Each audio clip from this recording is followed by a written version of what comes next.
If you're a beginner, you don't know where to start, these are the programs you need. I'm gonna go into a little bit of detail on what these programs do and what you use them for, some essential tricks you need to know when getting into modeling. It's not gonna be a full tutorial on every program, right? You're still gonna have to look around and touch around within these programs. But yeah, this is what I use to make texture packs, and I'm sure it varies. Different people use different things. But to me, these are the essential programs in making custom textures, custom models, and making the code required to run a texture pack, all right? First of all, I genuinely recommend you get my texture pack. Make it Joe's barely default, just because of the references that it has in it, like all the files that it has. You can learn a lot about texture packs just by observing my pack, right? If you download it, it comes as a zip, so you will definitely need some way to open zip files on your PC. And of course, Minecraft also just reads zip files as texture packs, right? So yeah, you need like a program like 7-zip or WinRAR as well, I suppose. Any way to open and make zip files, right? Anyways, yeah, you download my texture pack. I really recommend you do it, and then in there you will find all the files. And this will also give you a hint at where to put the files, right? And how to structure stuff like block states, for example. You can look at examples of block states I've made. I recommend you just extract the assets folder so you can just freely browse through my pack. And that's actually going to lead us into the first program that I recommend. It's BlockBench. It's free. You can download it. It's the best.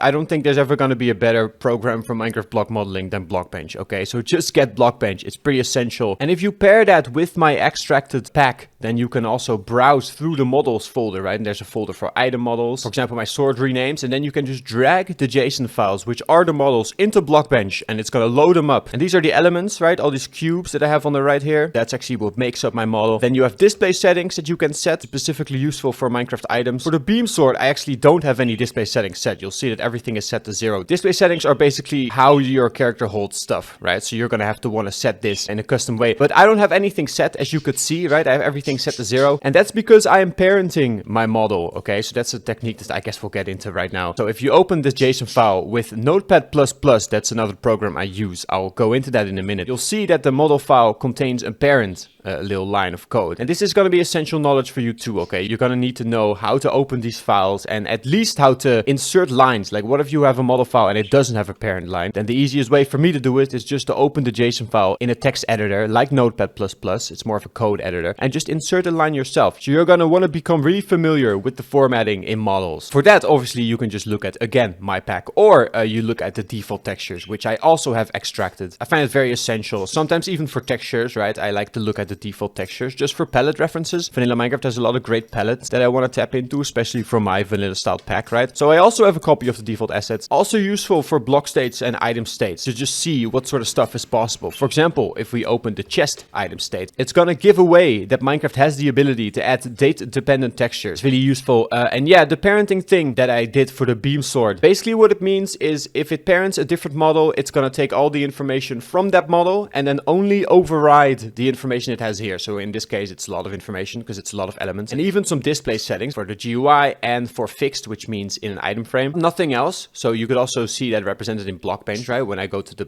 display settings for third person right hand or third person left hand, you'll see that everything is set to 0. It looks completely whack, but that is because it is parenting a different model. This is beam sword sharpness 5 for my beam sword rename, and when it's enchanted with sharpness 5, it gets longer. And it's parenting the normal beam sword, right? So not beam sword underscore sharpness underscore 5. It's just parenting beam sword. And then we'll open that model as well in BlockBench, right? The regular beam sword without the sharpness 5. And we'll see that this one has the correct display settings in the third person, right hand, first person, everything. And because of the line of parenting code that I have in the sharpness 5 file, it's going to take that information from this file, and then I don't need to include it here, which just makes the file more optimized, okay? It's a bit cleaner, and it's just useful knowledge that you should also know. And you can also use BlockBench to open models that parent the built-in generated model. And the built-in generated model is an amazing model that Mojang has. In my pack, a lot of stuff uses it. For example, let's look at a model that I have for the written book, right? It's just a flat sprite of a written book that has more in it, right? If you write more pages in it. Very simple texture pack feature. And the model is very simple as well. It's parenting the item generated model. And the item generated model is obviously item slash generated. So it's in the item folder and it's called generated. It's a very special model in Minecraft as well. And we can open it.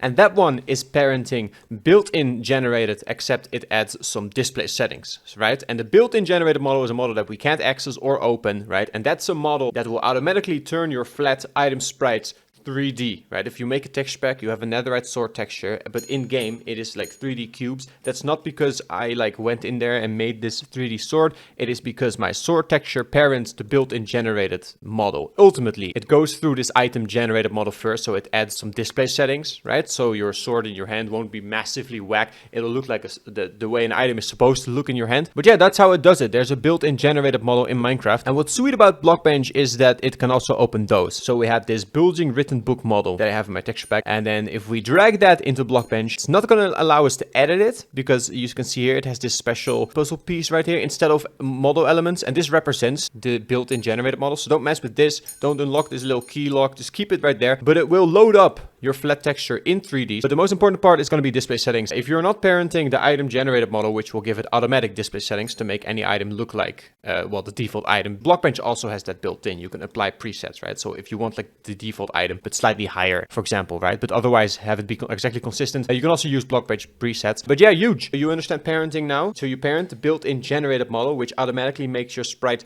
3D. And then BlockBench just supports that, right? Like don't try to add elements to this. Like that's not going to work. If you want to do this, you can do that with composite models, which I'll also go into later. Composite models will allow you to add multiple models together, including a built-in generated model and just any 3D model that you can make with these cubes in BlockBench, right? So, but don't add any cubes in BlockBench, all right? If you're opening a model that parents the built-in generated model. Yeah, use it to set your display settings, which means how an item appears in item frames and such, even in the GUI, on the ground, everywhere. Make it look however you want. And then the last thing I can think of to mention about the built-in generated model is, what if you want to make large flat generated items, right? Like spears is a new vanilla item. It doesn't get a model, we know, where it's made out of little cubes. It's a flat sprite and the game automatically makes it 3D with the built-in generated model, all right? So let's just load up my netherite spear model and we're going to see that it works, but it makes it extra thick. The pixels on the Z-axis are much thicker than the pixels on the Y-axis. It's going to make it weirdly thick, but you can also fix that. Actually, you have to fix that with display settings, all right? And the way to do that, you just take the Z-axis and you make the weapon in the scaling category, right? You make it half as thick. So the scaling for a default weapon sets the size to 0.85. We can see that too if we apply the preset default weapon, but it's gonna make our spear really small and thick, right? It looks kind of weird. I mean, no offense, but, you know, whatever gets the job done, but I would imagine this does not quite get the job done. So yeah, you want to increase the length, double the length, which in the case of 0.85 is of course 1.7. And yeah, that's how you do it if you want to make big item generated models. And you can do it in BlockBench. You just save it and then the file will be updated to have these custom display settings. Pretty cool, right? And other than that, you can just go to file new, Java block/item. Gonna give you some options. I mean, I wouldn't really worry about it. You can also set the name later when you extract the model, right? And you can just get modeling. And there's a lot of limitations to blocks and items, but for the most part, I mean, you're gonna find them out. You can just kind of get modeling, right? There's no texture set right now, so we can also just import a texture. So let's go through the block textures in my texture pack. I don't know. We'll open this dumb texture. It makes no sense. And look, now we've made a model. Isn't it beautiful? It's great. And we could theoretically export this wherever we want, however we want it, and then shebang, we've made a model. That's how you do it. On the top left right here, you have the UV settings, which basically UV mapping. This blue area you see here basically means which part of the texture it's going to use. And this is important to kind of keep consistent with the size of your model. So my model is too big. Blocks should definitely only be 16 by 16 pixels, right? They can have small protrusions, but they shouldn't be smaller, or just a chunk bigger like that, because then, there's no place to texture that. I mean, we can of course just make a bigger texture as well. I've done that. That's completely fine. Make bigger textures. Why not? See, now you have more space. We need to tell BlockBench that's a bigger texture too. Now it's a 32 by 32 pixel texture. And I can just start moving the UV mapping around and create my pixel consistent models. Do you get the UV mapping? This, like, look, the down plane. This is for the down texture. You can move it around. I mean, this isn't supposed to be like a really in-depth BlockBench tutorial. This is just supposed to show you the programs that you should be using if you want to get into pack making. And this is the first really essential one, BlockBench. It's crucial. Another one is Notepad++, just so you can quickly edit your code. It's just so useful to be able to do. Making parent models, that stuff is so simple. Sometimes I definitely don't want to open my model in a model editor to do it, right? I'll go to my netherite sword item model folder, okay, and I'll kind of show you what I mean. So for example, in the last video, I added a Jeb sword, all right? It's a sword that animates through all the colors of dye when you rename a sword to Jeb. And that Jeb sword also requires a model, and that model can be tiny. Look, it's 1 kilobyte. It's a tiny model. So if I have to create a new sword, Jeb, let's say that Notch gets a sword. He won't, okay? Notch won't get a sword. Those days are long over. But let's just say that would happen. I would just copy over the Jeb's file like I just did, rename it to Notch, right? Now I have a file in my netherite sword folder called Notch. And if we open up Notch, which is of course the same code as Jeb, because that's just what we copied. You can see that the code is super simple. It's only a line to parent another model, right? And it's parenting the default netherite sort. So it takes all the information from the default netherite sort model, and the only thing it adds on, so the only thing it will replace, is the texture. So instead of having the default netherite sort, it's gonna have an animated rainbow netherite sort, okay? So for really simple procedures like that, you definitely want Notepad++. It's a super nice, simple program. It's better than text editors just because of the way it can format code. Look, you can collapse code blocks. Also just the fact that it highlights brackets like this, you know, like you see what I mean? It shows you what sort of stuff is connected. Another example for item states. My netherite sword item state. It is absolutely massive. Look, it's almost 4,000 characters long, and it would not be manageable at all without Notepad++.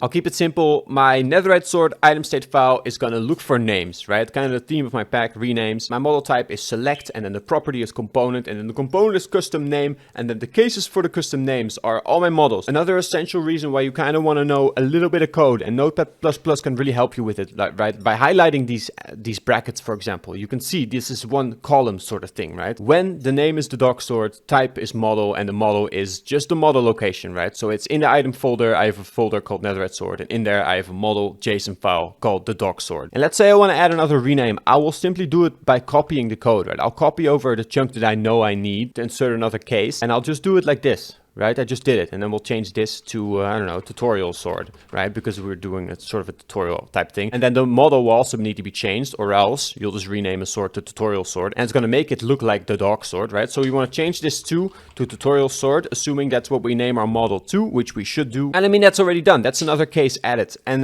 that's much quicker than if I have to load up this document in some kind of website so I can edit the code like that. You know, being able to just switch out quick code blocks like this is just essential to me. And even for big stuff, like let's say I want a composite model, which is just two models put together. I'm just going to look for a case where I've already done it, right? And copy it like this. Again, you can see the brackets highlighted. There's this yellow line in between. And that's just my theme. The colors might be different for you. You can also set a theme for Notepad++. But yeah, you can see this little code block, and they always have to be separated by a comma. So I would just copy the comma along. You know, if I want to add a new sword that consists of two models, I just do it like this. It's automatically like set up like that because it's already working. I just need to change, right, the model. So yeah, really useful to get my pack too, because my pack has everything.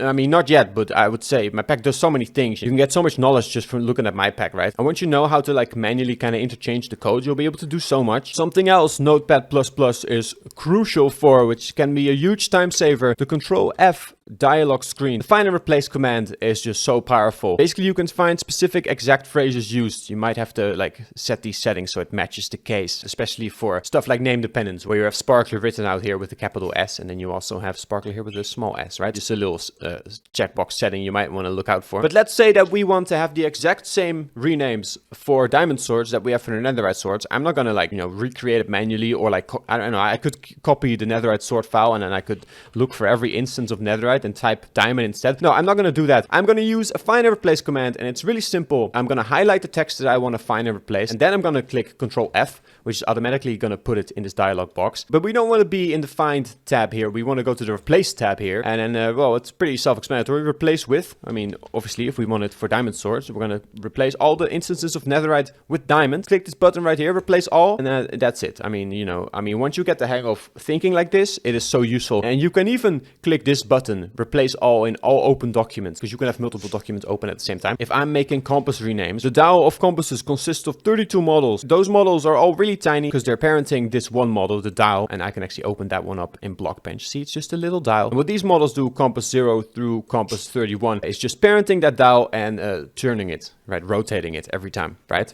Pretty simple stuff. But this could also be really tedious. What if there's a mistake in one of these files, right? And I have to open all of them to edit them, right? I have to fix 32 mistakes. I don't want to do it. So if I can, I will use a big find and replace command, okay? And then at the top here, I'll click save all if I want to do that. That's pretty sketchy. I'm going to do close all, and then I'm going to click no, because I like the way my pack is. But yeah, for showcase purposes, Notepad++, super clean, super easy to use. You can customize it too, like I said, pick your own theme. Here, settings, preferences, probably somewhere in here, right? Oh, dark mode, look, oh, great. Oh, can I do dark mode?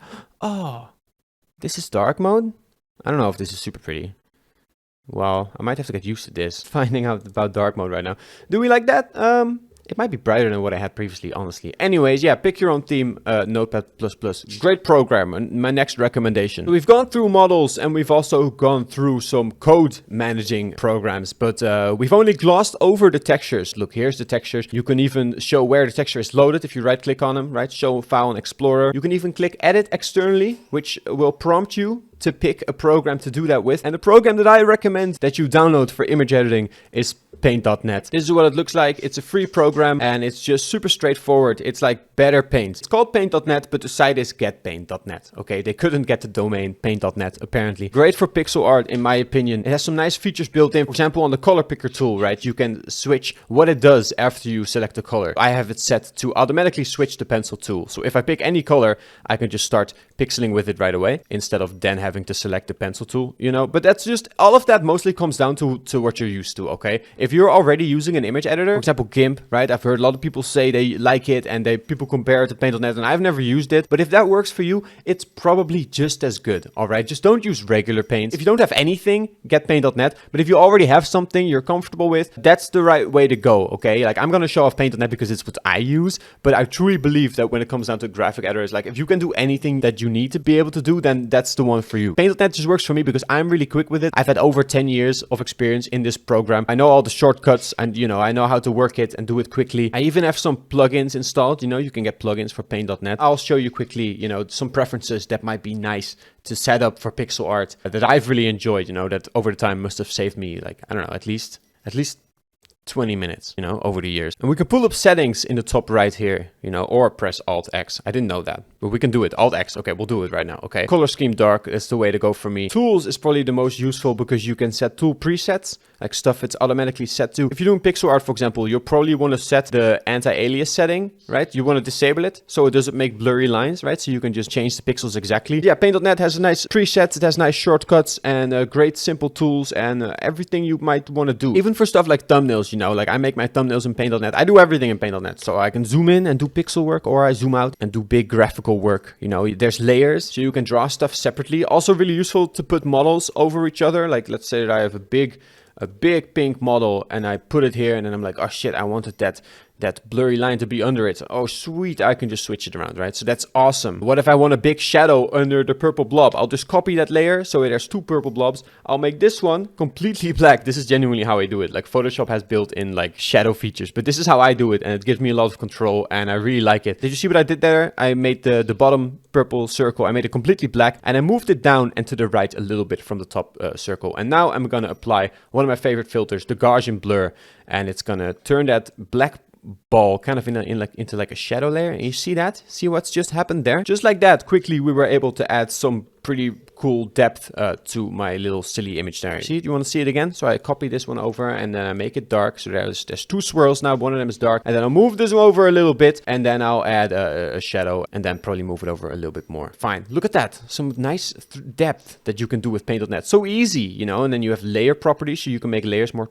or less translucent. It's so good. I mean, this sort of stuff is not good for pixel art at all actually, but for pixel art it's also so good. So Paint.net all the way. You know, that's my my recommendation. Unless you got something else, then you use whatever you use, okay? Another huge thing about BlockBench is plugins. There's a plugin store. I mean, they're all free, but there's like a plugin downloading center built in within BlockBench, right? So you just go to File, Plugins, and then you get this beautiful window. And you can just search for CEM Template Loader. Look, by Ewan Howell. This is just a beautiful program that you can use to make OptiFine entity models, okay? So if you have it downloaded, you just go to Tools, and then you have this is the plugin window right here. And then you can click any of these. You can also change the tab later. And yeah, you can just load up entity models, the defaults of them, and start editing them in your model editor. You know, it's pretty sweet. And there's actually a lot of more details to entity modeling because it's reliant on OptiFine. First of all, it's not a vanilla feature. And there's also a lot of limitations to it. And like you can set custom animation code. It's pretty complicated. And I do have some tutorials on that specific part of modeling. And I won't go into how to edit entity models right now in this video. But I did want to show you this plugin that I will deem very essential if you want to make Minecraft models. Even if it's just for reference, right? So you can reference all the default models. It's just really nice. It even has unsupported entities. Like if I edit armor, I'll just load this one up. And then I'll just change the texture from the default diamond armor to some kind of armor that I'm working on. I'll load up my heavy armor and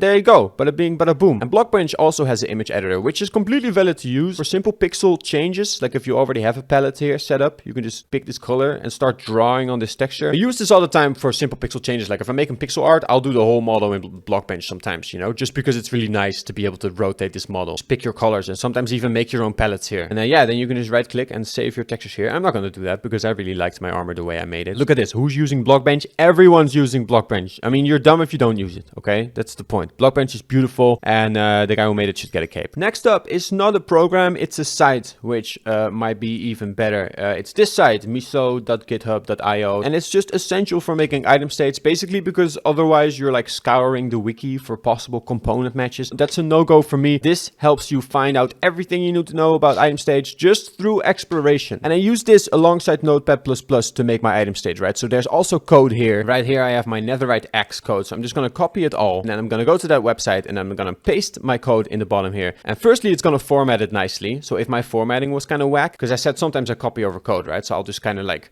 insert code like this. But then sometimes the formatting is off, right? And it still works, but it'll just look kind of whack. And if you load up your code in this site, it's going to neatly organize it again. But the most important part is just these drop-down menus. So you can find out what you can do with item models, all right? And I recommend you just go through the lists, go through all these settings. Let's just choose select, right? For demonstration purposes, just to see what sort of adventuring in the code you can do, right? You can find out what sort of stuff is possible. And then under property, I'll just select components. And then the component that we have to set is just a huge list of stuff. Look at this. You can make item models depending on all this stuff. I mean, it's not really relevant, like cat variant. That's not useful unless you're doing cat spawn eggs. But you get what I mean, right? You can just look through possibilities here, see what sort of stuff is possible. Like, what's this? Creative slot lock? I have no idea. You know, I might find out. Like this tag, custom name. You just see it right there. You click on it and you're like, what does this do? And then you click cases. Oh, okay. What is an empty field? I wonder what this does. Okay, let's see. Netherupu. What if we rename the sort to Netherupu? What's it gonna do then? It's gonna insert a new model, and the model type is gonna be just a normal model, and then we just select an item path. Netherite swords are in my Netherite sword folder, right? Unlike default, where they're just in the item folder. And then, of course, I would call my model file Netherupu as well. And yeah, that's it. We just made a really simple item set file to add one named variant to an item.